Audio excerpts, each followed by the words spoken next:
as a bloom shoots up through the stony ground. There's no room, no space to rent in this town. First speaker for this evening is going to be, drum rolls please. Ready to go, Dahi?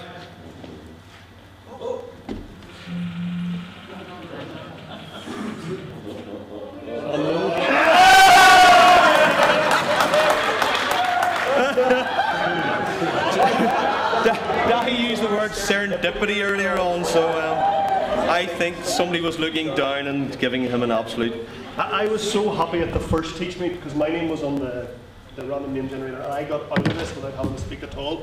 So I was hoping my luck would be the same this time. But as you can see in your sheet, I'm going to speak for about 7 minutes. Need to switch the screen for Barry. Go ahead. I'm going to speak on the flipped classroom. My is called Go Flip Yourself. And it's something that I've got very interested in over the last little while. It's a new style of teaching, a different pedagogy that I've been using in my school. Just a little bit about myself. I teach Irish in St Paul's High School in Bestbrook in South Armagh. It's a really large post-primary school. One of the reasons that I was curious about the flipped classroom was, as a language teacher, we had another language introduced in our school. Spanish was introduced, and the other languages, Irish and French, were asked to reduce the amount of contact time we had with our students to cater for Spanish being introduced in the curriculum. And we had an option as a department that we would, cut out a third of the content. We lost a third of the content, and we had an opportunity to cut out a third of the content and just deliver it in 2 periods per week. And as a language teacher, I wasn't prepared to do that, so we came up with sort of various different ideas as to how we would disseminate our content as teachers, how we would get our students better language learners, and we played about with VLEs and online learning platforms. But one of the things that has really worked for us, and one of the things that I'm very passionate about, is this thing called the flipped classroom. The flipped classroom is, and apologies for my spelling mistake that I meant 100 times today to correct. It's a reversed. That's how you say it in South Armagh. It's a reverse teaching model that delivers instruction at home through interactive teacher-created videos and moves homework to the classroom. So if you think of the current sort of standing pedagogy that exists, the way we teach, you deliver your content during lesson time, and then you send the children home at night to do their homework, which are basic activities that consolidate what they've learned during the day. Now, the flipped classroom turns that on its head. What we are asking our students to do is go home at night and watch videos that we've created. We'll talk about our workflow in a minute or two. To use videos that we've created and engage with the content at home at their own speed, as many times as they want, so that when they come into the class the next morning or the next afternoon, the activities that they would normally do at home, the filling in the gap activities and the matching word activities and the learning vocabulary activities, we can do that with them in class, and we can have a deeper experience with them and a more profound learning experience. The challenges of the traditional model that we have found is that practice is separated from the teaching. That what you want our students to do, we never have time to do that in the classroom. The aspirations we have, it never works out. That the practice must be done alone. That what you're asking them to do is something that they can only do alone. It also depends on how supportive the home life of the student is. Is there somebody at home driving them on and encouraging them to learn? And once the teaching is gone, it's gone. If you have a child in your classroom, and I'm a post-primary school teacher, we work on an 8-period day, 8 different teachers, 8 different classes, 8 different learning styles, 8 different expectations, 8 different pressures on that child as they come into the room. What I have found is, or what we have discovered, it isn't us that have invented this, but what we have found is that the chance of them consuming any of the content and learning properly in that 40 minutes is very, very little. So this has given them an opportunity to embrace the content at home. We put our videos up on YouTube and they watch them and then they do other activities. I had a wee Ferris Bueller clip there, but I'll move on because I'm conscious of time. What we're hoping to do is to move the content delivery, and I don't like that term, but if you can imagine teachers delivering content outside of the classroom, which will allow the teacher to spend more one-to-one time with each student than when they come into the room. Students have the opportunities to ask questions and work through their problems with the guidance of their teachers and the support of their peers, and it creates this aspiration of a truly collaborative learning environment. The benefits that we have seen so far, it gives teachers more time to spend one-to-one helping students. It builds stronger student-teacher relationships. It offers a way for us to share information with other colleagues very easily. We're using Edmodo as a platform. I know some people are going to speak about Edmodo as a learning platform later on, and we found that very effective. Substitute teachers, you can link them into stuff and say, look, the class have watched that video last night. That means they are ready to move on with the learning, and you can do activities and exercises with them. Students, parents, and the community very easily. It produces the ability for students to rewind lesson and master topics. If they don't get it the first time in the room with you, I'm teaching year 8 at the moment how to count in Irish and they're learning their colours. In the old days, before we embraced the flipped classroom model, if they didn't get that in their first lesson, I had to move on the next day because you had so much other content in this or to cover. And you found students were falling further and further and further behind for various different reasons. This gives them the opportunity, without having to put their hand up and be embarrassed and say, I don't understand this, sir. This gives them the opportunity to look at this content on their mobile devices, at home on YouTube, over and over again, as many times as they need to ensure that they've learned it effectively. And again, it creates that collaborative learning environment in the classroom. What happens in the class? Well, the videos, what I've discovered is the videos now free up class time for more one-to-one interactions with the students. With 2 periods a week, all I was doing, you know that old phrase, students now come to school to see teachers work? I was the busiest person in the room. I was driving the content delivery and saying, you have to learn all these words, boys and girls, write all that vocabulary down, go home and learn it tonight, and then we test you on it tomorrow. And the students were completely passive in my room. They just sat there, overwhelmed by the amount of stuff that they had to take down and to learn. Students are now getting opportunities to have their questions answered because time is now freed up when the content delivery is removed. Fewer problems have been skipped. Homework is getting done because they're enjoying doing this. They like watching their videos. They like being able to comment on them and ask questions via Edmodo. More time is spent developing the higher order thinking skills. And we have the opportunity to engage in richer learning experiences. Teachers are able to spend more time guiding, facilitating, and challenging students to learn more. How many? What long is the left party? 1 minute? 48 seconds. 48 seconds. Camel's coming. Just in case you're interested in trying this, folks, you don't have to reinvent the wheel. It's the same material except it's in a new place. Teachers can use their existing materials for creating videos. Trying the flipped classroom isn't an all or nothing decision. You don't have to do this instead of doing something else. It's something that you can introduce slowly into your classroom. My advice would be to start small. This is what we're doing on YouTube as our department. That's my department in St. Paul's Westbrook. This is a video that I put together. Video content from the Irish department at St. Paul's. We decided to be nice and corporate and put our logo on it so that if other schools who are welcome to use this material, but if you know where it came from, is that our time up? I just wanted to show you the first couple of seconds of this.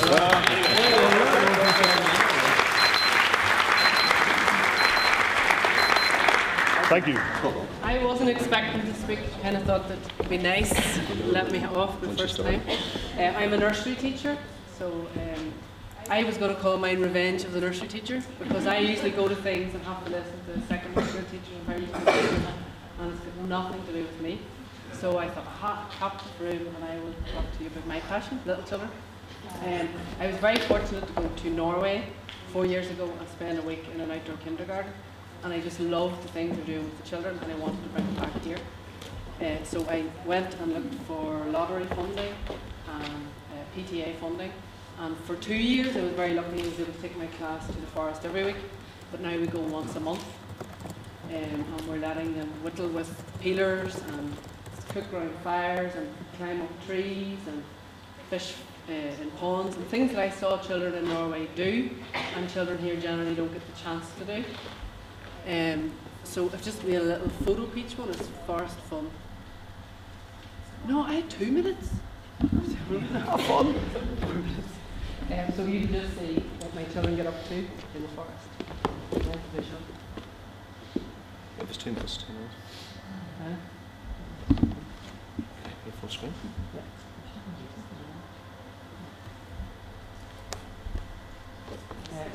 As a school, we provided them with the all-weather gear.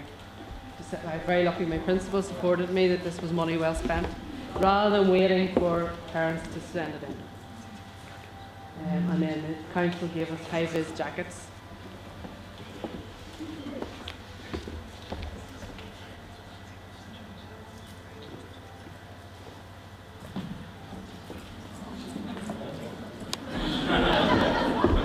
And we're very fortunate parents come along on these trips too, so it has really involved the parents.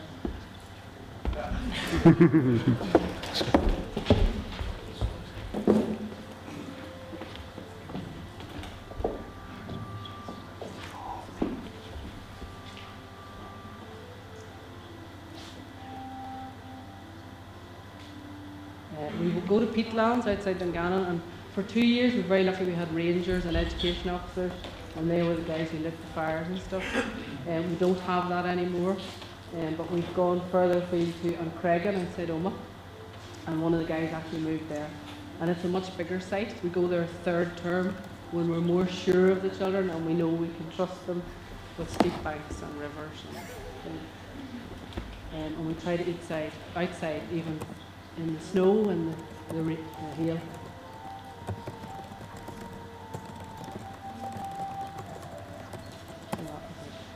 think that's fine. All right, thank you.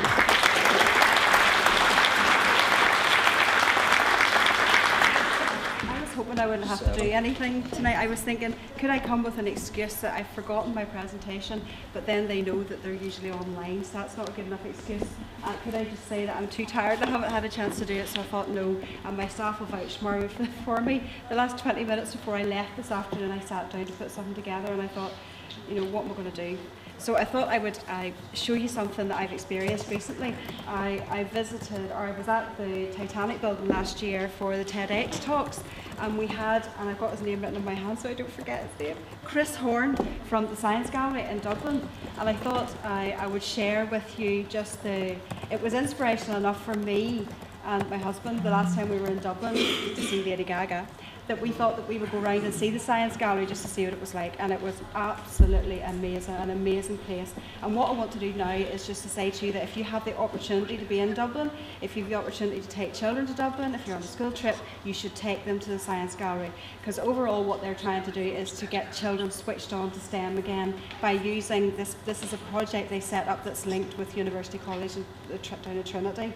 Okay, so promoting STEM from Key Stage 2 and above, it really is a bit too technical for kids under that. Some of the exhibitions that they have are very detailed, but the exhibitors are able to bring the language down to suit the age of the children there.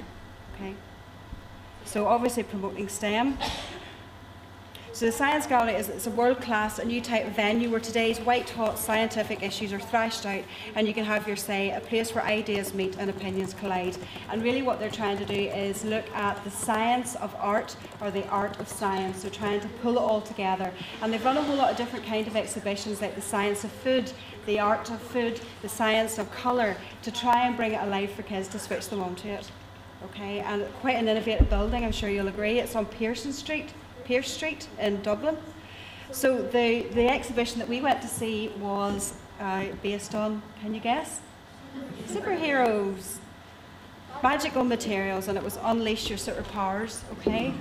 And really what they were doing is they were taking science to a very deep level. I mean, there were nanoscientists there speaking to, manning the stalls and everything, and they had computer science undergraduates, different kinds of people there who were actually spending their time at the university to actually, it was nearly like free internship that they were saying, well, would you like to do so many sessions at the Science Gallery, so you're getting real students talking and engaging with the public and young people as they come in. So most of the stands are manned by the students from Trinity College, and there you got one there, it was just a guy, he's an undergraduate in computer science, and it was amazing. Here is just a very small example of showing you how the strength of spider webs and the silk that they use and how it's holding up this, it's all spun for kids to be able to see. And this was like they're talking about paper is going to disappear because of our technological age, and how can we turn paper into something a bit more technology orientated, and it's alarm clocks made out of paper, and they explain how they're all made. So where is it? It's in Pierce Street, as I said, in Dublin, and that's the contact details. And because it was put together at such a last moment, I've even done a little handout for you to take home with you. And what you should do is you should check out the website, because they have lots of exhibitions coming up. You know, and if you were going to Dublin, or if you're taking your kids down, you could fine tune and choose which ones you were going to do. But they really are trying to turn things around to make science and technology STEM subjects really interesting for younger people to switch them on to that. It's a great, great place, and the cups of coffee are not too bad, and they're really cheap. So that's me finished. Hello, my name's Damien Watson. I teach at St Kieran's Ballygolly. I'm a maths teacher, and I'm going to talk today about trying to use data effectively with students. I personally find that it's one of the most underutilised things that I used to do, and I collect data and I don't feel like I use it properly. You'll see here all the characters are fictitious in this data, but basically this would be my typical mark book from about 4 years ago, where I'd just manually fill it in. The only people I'd share that with would be maybe the parents for a sneaky look at a parents' evening.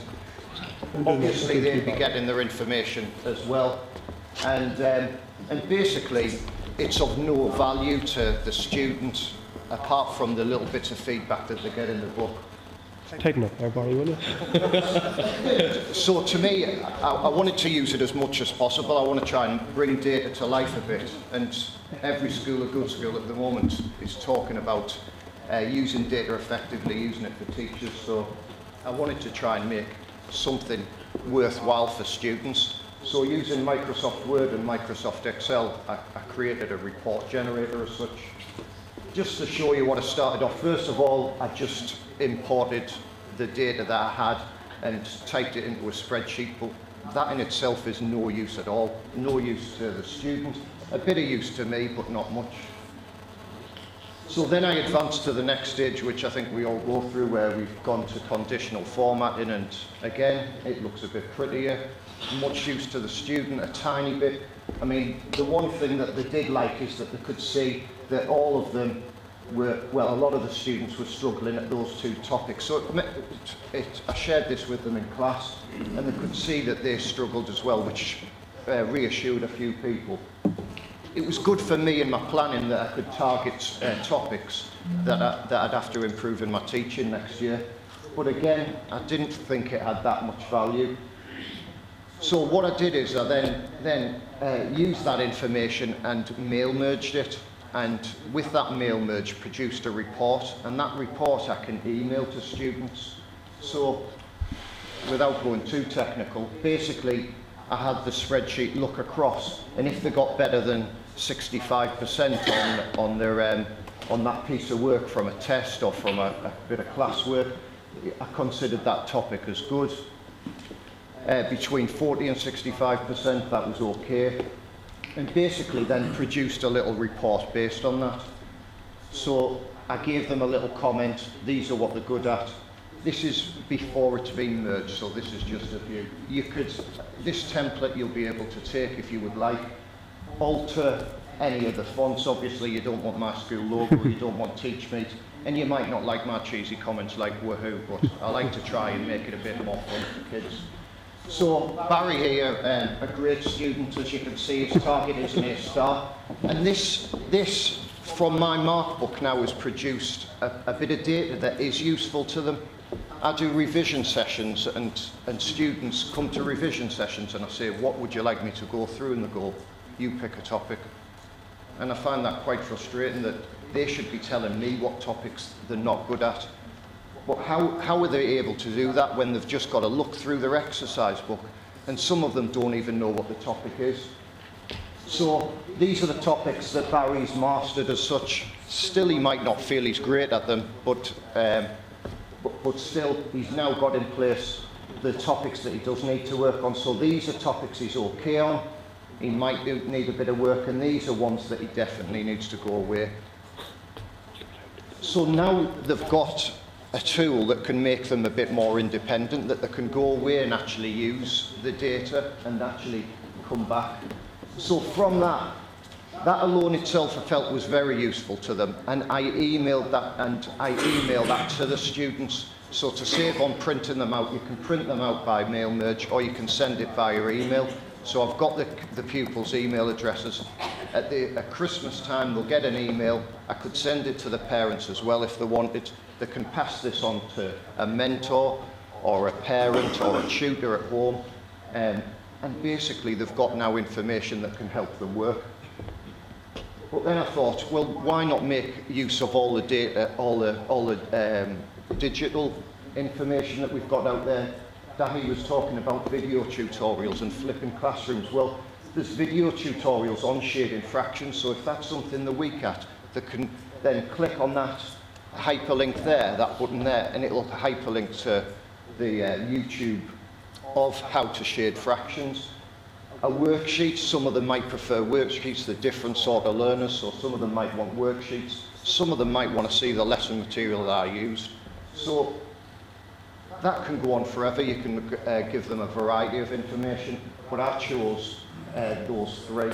So they're going to get that email to them at Christmas, and now they can look over stuff, they can actually go away and work on something effectively.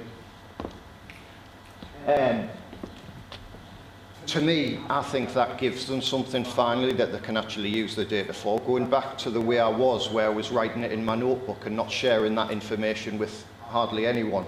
You know, my head of department might look at it. But you get so much information now from the exam boards as well. They provide feedback on which topics the student, or which questions they've done good and bad on. So I can even correlate that to see how well it's done. Maybe it's just like the math geek in me that wants to actually do that, but I do like it. And the next step, obviously, is just to take it to Key Stage 3 and use it for the thinking skills and personal capabilities. 45 seconds, do you? Okay.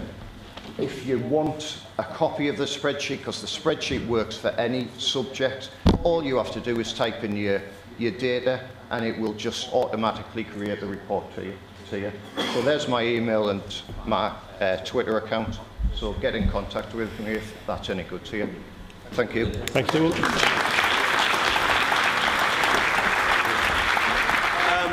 We're going to go for one more. Here we go. Right. Take 2 minutes of your time and talk about the life of Pi. Not the book, but we're hopefully going to... Who's doing the 2 minutes? You doing the 2 minutes, Dahi? Yeah. We're going to look at the life of Pi, teaching computer science in a primary school, okay? So what we're going to think about the primary school is that this will not work and we don't really care, and yes, there we go. We all know the big picture within the Northern Ireland curriculum. The big picture's there to guide us in thinking skills, computers. It's there to guide us in all our areas of learning. But I want to look at how we can use computer science for thinking, problem solving, decision making, and eventually being creative, which came up with something as being vital for our kids. They can do all this, but as long as they're creative, that's the main thing. So, if we move on, the Raspberry Pi, if you don't know it, is a small circuit board. I have it up in my bag up there. That's what it is. It fits in the palm of a child's hand. It's a full working computer. My favourite tweet was, it's equivalent to an Apple Mac of 10 years ago that cost $2.5 grand. Thank you, technology. It costs £25, and what it does is, it gives children that experience. Remember when you were young, you used to take things apart? Now the iPad just works. I belong to the Spectrum generation where you can sit at the keyboard and make it work. This makes things work. Children have to plug keyboards in, they have to check it out, they have to look at it, they have to care for it. It comes with lots and lots of great wee things. But what it does also comes with Scratch. And the important thing about Scratch is, shh, it works in C2K. Don't tell anyone, okay? Don't, because they'll all want it. So, Scratch is a very simple programming language, and this is what you're going to see very quickly. A couple of photographs kids did within the space of about 35 minutes after they're given 2 2-hour sessions of getting used to coding. It teaches them the very basics of coding and provides them with the ideas of this is how to make a computer work. So our wee guy here ended up making a maze game within 35 minutes. You can see the cat's going to catch the mouse. Great. All programmed by himself using all the graphics. Shh, it comes to C2K. I'm a programmer and I mate. You know, kids can do this stuff. Don't underestimate our children. So he's taken all that. That's just a very quick screen grab of it. And what it does is, you can see the programming language that he's used all the way through. He's doing negative coordinates, finance level 6. They can do this stuff. All they need to do is enjoy it. 30 seconds, Brian. And what they got out of it was the opportunity. There was no failure involved. They persevered, they tried, they were creative. You know all the things you want your kids to do. They were able to do it. And then they went and checked out each other's games. That didn't work. Why not? Well, did you try doing this? And they started teaching each other. So what you're starting to do with kids is giving them the opportunity to engage with each other, to develop it. So have a slice of pie. £25. I asked Patrick McGrath for this the other day, not. His 5 E's: enthuse, engage, embrace, excite, and it's everywhere. For £25 to £30 you can put a computer into your classrooms without any problem. The best way to get kids engaged is to let them play around it to see what happens. So that's you ready for tea and coffee? Yes, that's me. Thank you very much.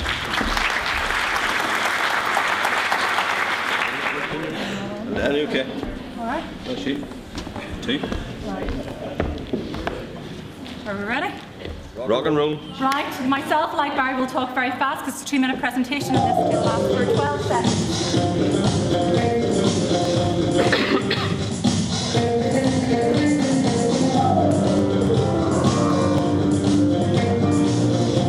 Okay. My little presentation is called If You're Appy and You Know It. For those of you who know me, you know that I use an iPad every day in my classroom. The iPad is really, really good in the sense that Video Scribe, $2.99, makes everything quite exciting in your classroom, and you can write any message up on screen. Children love it, parents love it, and it makes more entertainment than you stand in front of them trying to tell them things, because every child learns differently. Voice memo, I'm just going to go very quickly into my husband's favourite app, and if he's watching this live online, he's probably dying a death. He's a PE teacher, and he gets all his assignments sent in to him, and he reads the assignment and then feeds back through a voice memo. And the children respond really well to this because they can hear what the teacher is giving them, individual, personalised feedback. Assignments come back in, much improved, much better. Next little app, Glebe. Glebe is basically like an online journal. Great if you have a class who like writing. It encourages reluctant writers. You can see I've got a learning journal, I've got my own personal journal. I also have Keep Calm Because Friday is Coming, and that's the one that we tend to use with the class. Basically, you just open up a new journal, and before you know it, you can import all sorts of things. You can have a little picture, you can write on it. It's very, very simple to use, very effective in the classroom. And the last little one that I'm going to tell you about is Creative Book Builder. Now, there's somebody in the room who actually uses this to a very great effect because he talked about it on Twitter, and I went and nicked his idea.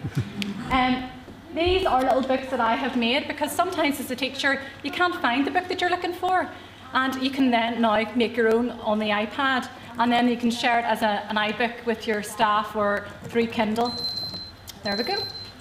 End presentation, 4 apps. I told just now because the clock hasn't started yet. Yep. My name's Damon McHugh. I'm the regular host of NI EdChat, which happens every Wednesday on Twitter at 8:30. There's a community of educators here tonight who meet every Wednesday night on Twitter using the hashtag NI EdChat to discuss all sorts of conversations. You're all welcome there next Wednesday if you would like to come in and see what we're talking about. Dahi, I think, is hosting next week. Tonight I wanted to talk to you about VoiceThread. Could I see a show of hands? Anybody use VoiceThread in here? Right, so we've got a few people using VoiceThread. I don't know if you happen to have it on your phone at the minute, or that, or if you've got a QR reader, because I'll put up a QR code at the end of this, and you can actually comment on this VoiceThread. VoiceThread is a way of having conversations in the cloud, and I'm going to show you 3 ways in which I've used it with my classes. I'll quickly go to the old-fashioned class project. I'm a geography teacher as well as a history teacher and everything else. Oh, sorry, that's the wrong one. Can we stop the clock? No. Right, okay. No. Actually taking it off you. For making mistakes. Absolutely, that's disgraceful. Lack of preparation. Okay, total lack of preparation. Right, so this is a typical geography project a year in class who were looking at continents around the world. And I said, I want you to go off and find something incredible or unique about the continent that I've given you. So instead of having writing this in the book where nobody else can see it, stick it onto a voice thread where everybody can see it, and they can comment by voice, by video, or by text. You see, I don't need a microphone. I'm very loud, am I? Okay, so I start off. You can see I'm drawing on it there as well, but I'm giving them the instruction about how to use this. No, that's okay. Okay, it's not too important that you actually hear what I was saying anyway. But you can see I put up a number of slides. So I put up pictures of the different continents, and then oh, wrong one. Oh, okay, I'm all nervous. Not like me. Probably is. Right. So here's one kid, Terrell.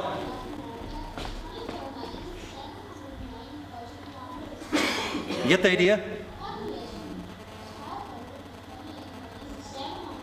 Okay, and they can also comment by text, by putting text, and they can do this from the phone if they've an iPhone or just anywhere with an internet connection. And they create accounts. So it's very secure. You can moderate the comments. So that's one example, a school project. Another example, on the left. 1 minute. Right? 4.5. Right. Another example is, let's see, this one here, which is earthquakes around the world now. This is a map of the world's earthquake zones, and you see black dots here represent earthquakes. Okay, now I'll pause it. Tom's a very good geography teacher and I don't want to make any mistakes. The kids down the left-hand side asked questions. They wanted to know what it was like to live in an area with earthquakes. I got them to record it on the voice thread, tweeted the link to the voice thread, and asked for retweets. I said, please retweet this if you know anybody who lives in an earthquake area. And these 5 ladies at the side actually posted up. They're from California. Most of them are from California. And they actually spoke to my class, not in real time, asynchronously, but they actually spoke and told them what it was like to live in an earthquake area. So here's one. Hopefully you can hear it. Hi, my name is Jennifer Wagner, and I have lived in California since 1960. So this is where I call home.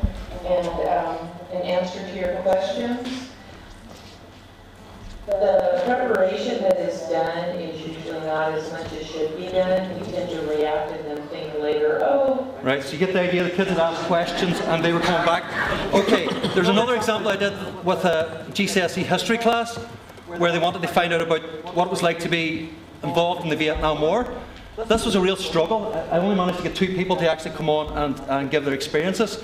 This guy says, you know, and he actually ends up saying, I don't want to record my voice because you won't understand my accent because you're from Ireland and you wouldn't be used to American accents. He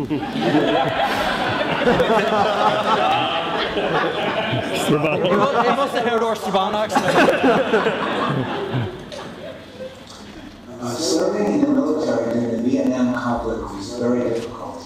My brother served 2 tours of duty in Vietnam. He was stationed in Chu Lai, which was 50 miles south of Da Nang on the South China Sea. When he returned home and was at a social gathering, he was asked by a woman how he avoided the Vietnam War. He said he did something unique. He was sent there. He could have turned and walked away. Yes, I experienced a lot of hatred for people when I wore my army uniform to attend my Army Reserve training during the Vietnam conflict. It was not an easy time to be in the military at that time. Now, where else will a child doing GCSE get that type of first-hand testimony about what it was like to be in the Vietnam or to be involved in the Vietnam War? Right. Finally, I want to show you one that I was making just there now. Tim, my colleague down there. Fellow TeachMeeters, your challenge is to sum up TeachMeet in 3 words. Okay. And Tim, I did this on my iPhone when we were sitting there. To learn more. To learn more. So there was him coming straight back with his comment. Now, if any of you have got a QR reader on your phone, if I can pause this and maybe make it. If I can get rid of that. I'm not sure if that's going to show up because of the. Can I shrink it again, do it? This should be enough. Can you get that? Is it working?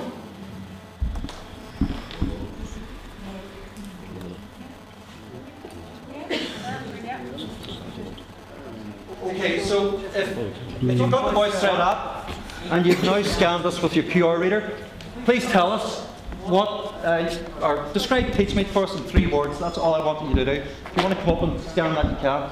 That's voice thread, folks. Well done, Damien. Very good. And you just play when you want to go? All right. Thank you. Was it 2 or 7? 2, just 2, not brave enough for 7 yet. Hello everybody, I wasn't nervous at all until right at this very moment right there. Talk very briefly. I'm from Oakwood Integrated Primary School. I teach P5. I'm also responsible for ICT. And I was sitting in my classroom over the last few weeks. I was trying to do plenaries with the kids. And as time wore on, I was trying different plenaries on the carpet, and it was always the same hands, you know, the same ones saying the same things. Oh, I'll answer that one. Say, I'm just like, come on everybody, come on, what do you know? What do you know about what we've done in literacy this week? And I was getting nowhere, there was no enthusiasm in the plenary. I thought, right, I'll have to sort this out. I'm the ICT coordinator, what could I do, you know? So I decided over break time, I'd just get out the movie camera and a chair. This ties in very, very nicely with Damien, I think it is. It's something very, very similar to what you did at the very end of yours, handy enough. Put them in a chair. I said, think of one word about something that we've done in literacy over the last week. Jump into the chair, shout it at the camera, and get out of there. And then this was the result, basically, you know. Hopefully, if it works. Oh, well.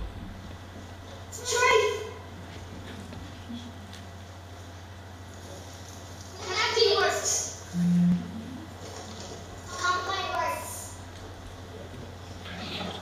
words. Yes. Autobiography. Easy. History. Okay. Straight away, just from getting the camera out, I got every single child to say one thing about what they learned about in literacy in that week, which was absolutely fantastic. The kids seemed way more confident in front of a camera than I would ever be. Okay. Afterwards, we looked at it again on the whiteboard, and they were able to actually talk about what each other had said. Oh, they were going, oh yeah, I forgot all about that. I forgot we did that. Okay. Next steps. I'm just going to encourage my staff maybe to try interesting and different ways of using basic ICT in the class that you don't even really need big, massive amount of planning to do. That's me. Go on, Damien. Thank you.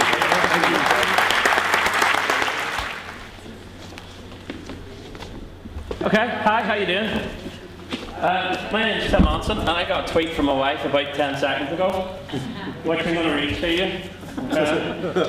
Which is always dangerous, but it's worth it. Apart from the fact that my phone's going very slow. It says, TeachMeet going well, question mark. Caught a wee bit of live feed there. Good, but gotta go and save more lives. She's a nurse. So good. Up to about a week ago, I wasn't really sure about what I was actually going to do about whenever I was thinking about TeachMeet. I know the calibre of all of you lot, and I knew that I had to raise my game a little bit. And I wanted to make sure that what I was going to say was going to be relevant, was going to be useful. Now, since many of us wouldn't be here tonight without the gift that is Twitter, I thought I would use my friends on Twitter to try and help me to work out exactly what I would ask. So I put this question up on the Twitter on a Sunday night later on and got lots of responses. Okay? And in fact, I got 55 votes, which I was really pleased with. So, yes, and apparently the rest were daft because he didn't want me talking about Google. But that's the different topics that I thought that I would maybe be able to do something on, I suppose. And that was the results, and unfortunately it ended up with something linked to this guy here. This is Steve Covey, and unfortunately Steve Covey actually died a couple of days ago, and that's one of the reasons why I'm starting to think about this. But he's famous for writing books about highly effective. It's the Highly Effective series. And I got thinking a little bit and thought, okay, if I could then talk to you very creative people about being very highly effective teachers, what sort of things would I actually say? So this is my presentation. Barry, start the clock. That's just intro, okay? Now, there's thousands of ways that teachers can actually be really effective, and I can only really pick on a couple of them. So, oops, sorry, I've gone far ahead there. But for me, the most important thing about being a teacher is being creative. I think creativity is the most important thing in any classroom. Edward de Bono has written, creativity involves breaking out of our established patterns in order to look at things in a different way. So what I want to see in classrooms is I want to see teachers doing things in a different way. I have a rule in my classroom that I never teach the same lesson the same way twice. And I think that's an important rule. Sometimes there's things that I like to tweak, sometimes there's a new activity, there's a new resource. I have never taught the perfect lesson yet. And probably the day that I do is the day that I retire. The highly effective teacher needs to be creative. We need to demonstrate creativity. We need to show it so that it comes back at us. You know, what we need to get away from is whenever you're sitting in a history class and you tell them, okay, now I want you to do a creative piece on the Normans, and the kids look at you with a question mark going, I don't know what that means. How do I do a creative response? We've got to lead the kids. We've got to scaffold their thinking. We've got to get them to the point that they understand about what creativity is actually all about. I'm just going to click through this. John Thompson, who's a blogger, whose blog that I actually follow, he's a head teacher in England, and he writes, never do during a lesson what you can do when the student goes home. Think about that. What do we do in the classroom that we don't need to do? You know, you've got that 5 minutes when their heads are down and you can get something done. Let's inject a wee bit more creativity. Let's think about what we actually do in the classroom. Secondly, ask your students how you can do better. Now, Covey might say in his book, he might say that we must seek first to understand and then be understood. You know, do you have a regular mechanism of actually getting your kids to talk back to you? And that's not the right way to say it. Sure it's not. Getting your kids to talk, to dialogue with them, you know? Now, I know some of you in nursery school and Key Stage 1 are probably thinking, no, that doesn't really work. I don't want them telling me about what my lessons are like or what my teaching is like. But I think this is a very valuable tool, something which I use quite a lot in my classroom. A simple question like, did you like that activity? What have you learnt about today? You know, there's a lot of tools that we can use, like Twitter and things like that, but I'm actually going to argue that the best thing is conversation here, you know? Just talking to the kids, rather than actually using the technology. It can sometimes be extremely important as well. You know, having learning conversations with kids is extremely good as well. Involve them in the learning process. Listen. Now, the hardest thing, which I actually find, the hardest question which I ever ask in my classroom is, what can I do better? And sometimes I want to defend myself. I want to say, yeah, but you don't see the big picture. You don't understand where this is going. I know where this is going. But sometimes I have to bite my tongue and I have to just say, you know what, leave it. Yeah, that's a very good point. Thanks for that. I really enjoyed it. Believe it or not, the ETI have brought out this thing called Reflective Teacher. You've maybe seen it, you've maybe read it. It's been out a couple of years. And weirdly, it actually has a really, really good section in it. Because they ask me to say this. Did I make a difference today? And how do I know? That's a great question for a creative teacher to actually think about after every lesson, after every single day. Finally, own your own professional development. Now, I know you're already halfway there because you're here tonight, and that's really important. But I think that we need more research into good classroom practice. I think this is something that we need more of. We need easy access to this research. Often it's tucked away somewhere, you can't get close to it. We need programs that celebrate good teaching. We need things like this where we hear from good teachers and we find out what's happening in their classrooms, what's happening in their particular parts of the world, and we celebrate that. We need to realise that good teachers don't have to become administrators. Now, I'm passionate about this. I'm fed up of thinking that to actually get a promotion in teaching, I have to become a manager of something. I have to be someone who ticks boxes. I think it'd be really good to have some form of advanced skills teacher system in Northern Ireland to allow us to be able to do this. We want good teachers to stay in the classroom and not feel that they've got to start counting things. Sorry, maths teachers. We need to collaborate more. We need to realise that working together we can reduce our workload, and I think that's important. Okay? I have a wee thing called shared staff development. I want you to think. I want to encourage you today, maybe. Why not sign up? Can we do this together? Can we actually share our staff development? And the idea behind this is a very simple one. If you've got an idea that you can share with another school, if you can ease the burden whenever you're trying to plan your class, your staff development days in August or whatever, why not see if we can actually together work on this? Okay? Primary school, nursery school, post-primary, whatever. Let's see if we can actually work together. And maybe you can present something and ease the burden in each other's staff development days. That's basically what this is an idea. I don't know if this is going to work. It might not. But it's worth a try. Because things like TeachMeet are great. You get 7 minutes, but I don't know. 8 minutes or 9 minutes.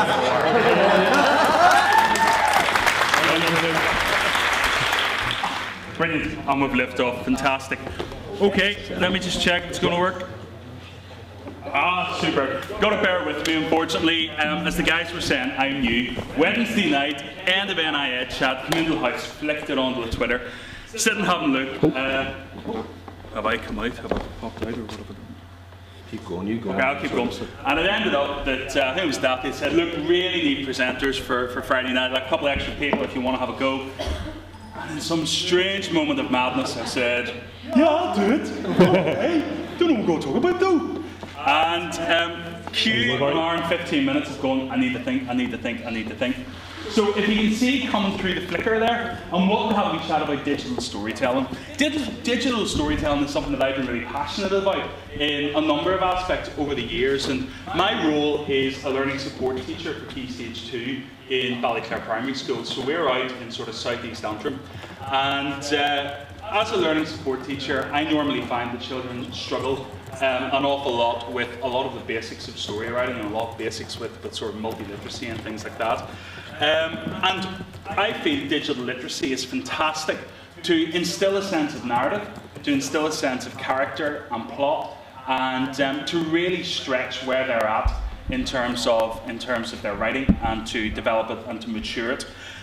So I had my little picture, and to be honest with you, it's trying to bring something out of nothing. And it's pretty much what my presentation is going to be. Something out of nothing. So watch the shadows and see what happens. I have 3 apps that I absolutely love, and one of them is Toontastic. It's from Launchpad Toys. It is superb. Let me just check that I have all of my signs and bits and bobs. Oh yes, you're all there. Am I there? I'll just turn it up so you get the full flavour. And as you can see, oh, I'm out, boo. I was trying to lift it because we're going to do a wee bit of comic making here. Am I back in? Am I good? Yeah, no problem. Shoot. Back. So what we're going to do is we're going to create our cartoon tonight, right here. Are you excited? Are you excited? Much better. Okay, so we're going to create a story, new cartoon. This is perfect for children in the Learning Support Department, Key Stage 1, Foundation Stage, somewhere like that. Hit new cartoon. A cartoon is an animated story made up of different scenes like a setup, a conflict, a challenge, a climax, and a resolution. Together, these scenes form the story arc, a measure of your story's emotional energy. And I think that's superb for explaining what I would call Story Mountain. The children are going off on the journey, they're climbing up the mountain, they're going through all of the main parts of the story arc, and it visualises that for children. So we're going to very quickly do a little bit here on the setup. Building your scene is to create the setting where your scene will take place. Okay, and we're going to pick the shipwreck. Here we go. Now tap the forward arrow to move on. Tap. Which characters would you like to be in your scene? And you can pick who you want to be in your scene. So we're going to pick the clam. Great. Now you can add more characters or move on by tapping the forward arrow. Okay, and we're going to move it in. Now it's time to animate your scene. Touch the start animation button when you're ready, and you can move your characters on the screen. Remember to speak up so Don't want to hear it. There we go, there's our jellyfish, move him in, and we want, I'm going to call him Wally the Diver. You can move them out the screen, have them anywhere you want, and they animate for you. That's what I really like about it. So, we're going to very quickly create our story, and we'll move his leg out there. Are you ready? I'm going to do a wee bit of chat. If I call for a sound effect, like an ooh or an ah, I'll ask for it. Here we go. tell your story. 3, 2, 1, action. Down at the bottom of the sea, where it's very, very cold and very, very wet, and the jellyfish go wibble wobble, wibble wobble. Wibble wobble, wibble wobble. And there's treasure hidden inside a clam. You're getting it? Wally the Diver came in to see what he could see. Down at the bottom of the sea, where it's very, very cold and very, very wet, and the jellyfish will wibble wobble, wibble wobble. Enthusiastic. Treasure hidden inside a clam. Why am I going for time? to see what you need to see. So that's your animation, and you can then build that up a letter speak. Music page, where you can give your scene a little more emotional energy. Try moving your scene up and down and pick out an emotion that fits the mood.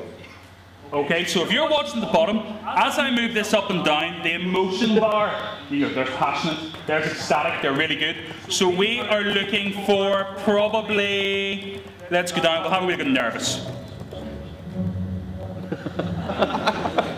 Okay? So you've got lots of different things there. And that's great to make your story. Really like it. Other one I want to talk about, Rory Story Cubes. Love Rory Story Cubes. Hopefully I keep my VGA cable and we'll move it.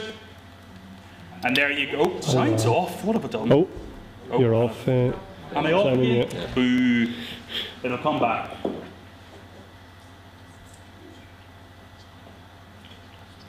Digital version of Rory Story Cubes, and if you follow them online, they are superb for talking about lesson ideas, talking about great ideas that you can use within the classroom. I've completely unplugged, so I'm just going to keep talking. Great ideas within the classroom. Follow Rory Story Cubes. Rory talks back to you. He's brilliant. And there you go. You've got your different ideas, and you can. There you go. Look at the first image you see. What do you like?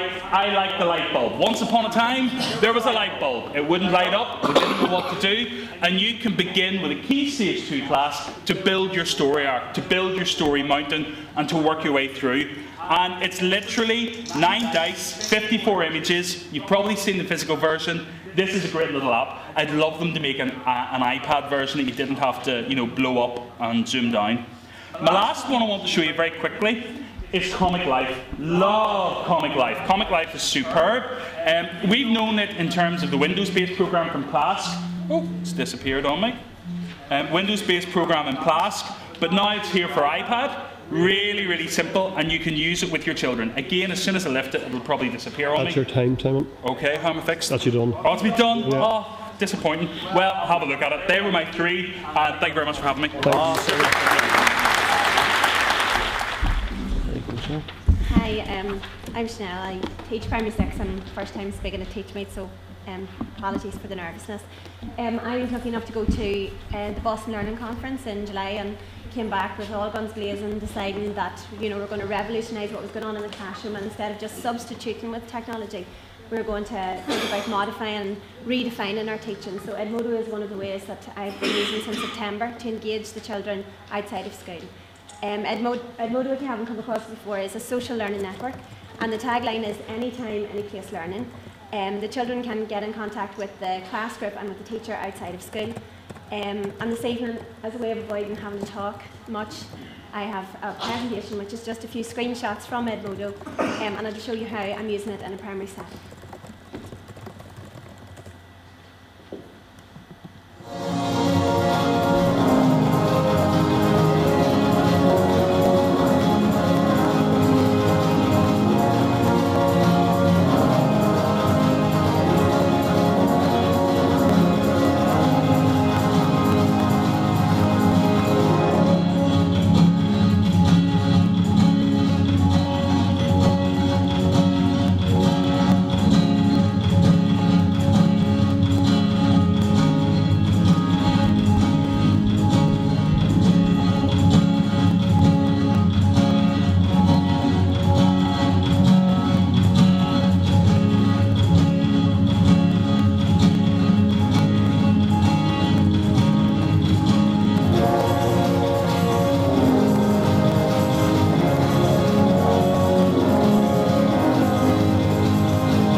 Well, no, I just wanted to finish up and say that Edmodo is my way of extending the expectations of what I believe the children will do and what they're willing to do when they're interested and they're passionate about their learning.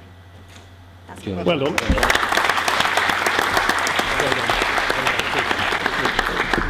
I think what Dahi said is very important earlier on. This is ours. Take it and go. You see what Northern Ireland teachers are capable of, and you don't close your door anymore. You leave your door open and share it with everybody else. I am absolutely delighted. It started with a tweet about 18 months ago. Would anybody be interested in doing this? March we had 60. We're sitting with over 100 people. Hopefully next time you come along and bring a friend. Okay, so stay at home. That's us. We're ready to go out and roll.